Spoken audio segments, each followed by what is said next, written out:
কণ্ঠশিল্পী ৰূপাঙ্কিতা অলংকৃতাৰ বিৰুদ্ধে জাগিৰোড আৰক্ষী থানাত এজাহাৰ।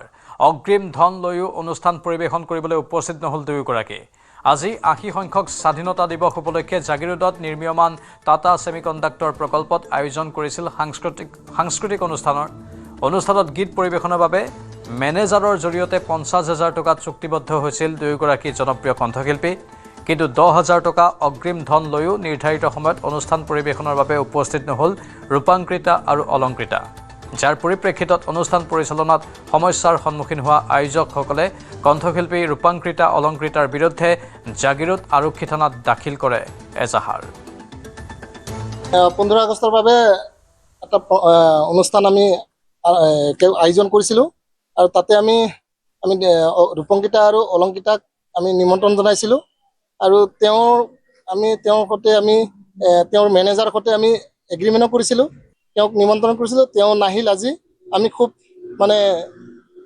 খুব প্ৰকাশ কৰিছোঁ আৰু তেওঁলোকক আমি এটা FIR আজি জাগিৰোড থানাৰ পৰা আমি দিবলৈ চেষ্টা কৰিছোঁ, কাৰণ যিহেতু তেওঁলোকে নাহিল